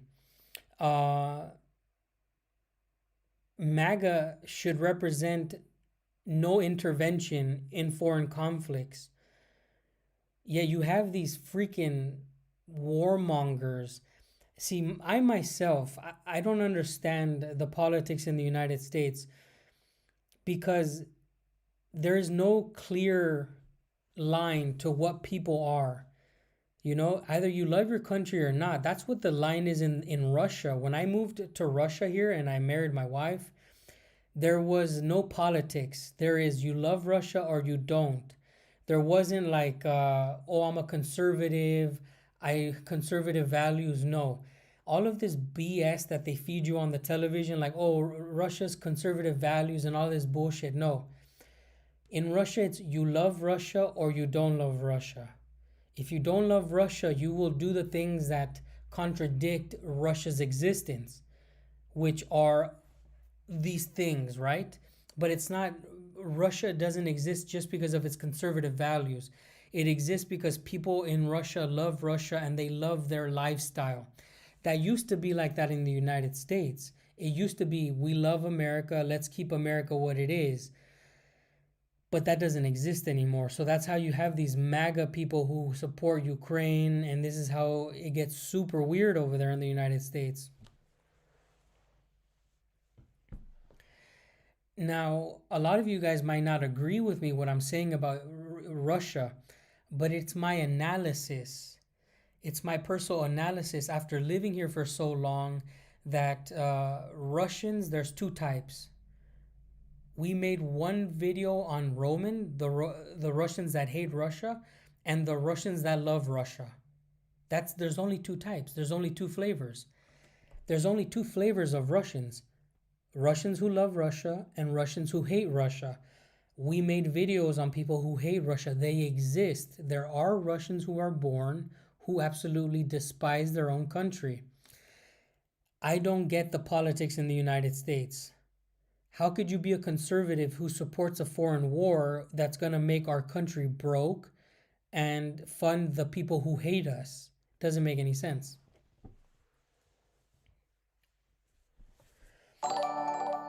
Paul Dark, thank you for subscribing. Guys, remember, if you're not subscribed and you want to have your opinion read, just subscribe and you come in on the bear.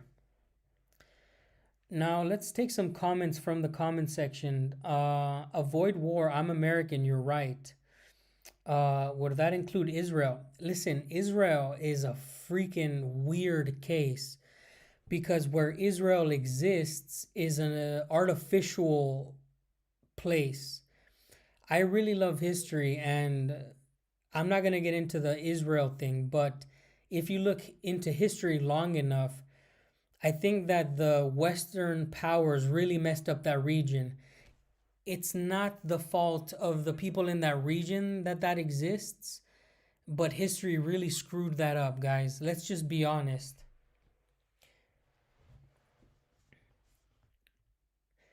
Um, Let me read some comments, guys. Give me some of your guys' thoughts. I've been talking for almost 2 hours now. I want to know how you've digested this live, if you've enjoyed it. Let me know anything, guys. We have over 200 likes, so we did good so far. We really, really did a good job here today. I've really enjoyed it. Basic truth. True politics doesn't exist in the United States. Instead, it's you have an emotional outburst in its form of polarization. Exactly. Vetracom said it perfectly. There's no such thing as politics. It's just emotional outburst in its radical form, each side.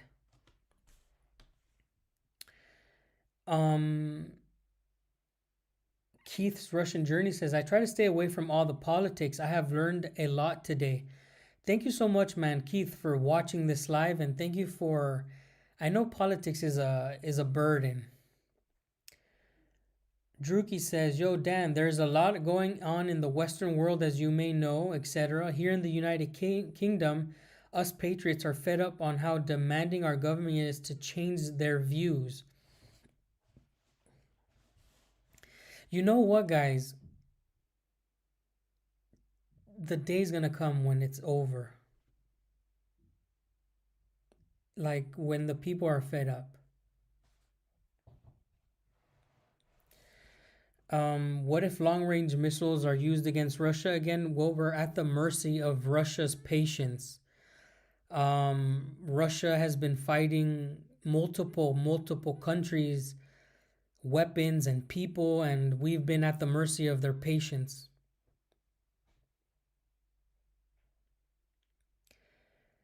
Well, we've live streamed for at least 2 hours here. I'm gonna be going live again tomorrow, but it's gonna be outside in nature. If you don't know, I also do lives where I go fishing, I go buying some meat, and I cook it at my plot, and I do some work around the house. I'm gonna be going live, believe it or not, in about 8 hours. I'm gonna sleep and I'm gonna go work. So if you enjoyed this live, make sure to share it with some of your friends. Consider subscribing. Also, my PayPal is there if you want to consider donating. No pressure, guys. Thank you so much for supporting. I'll see you guys in the morning. Do you fish freshwater? Yes, I only live next to freshwater. I'm in the middle of Siberia, brother. There is no salt water here. So, thank you so much for joining me. I'll see you guys tomorrow. Thank you for the comments.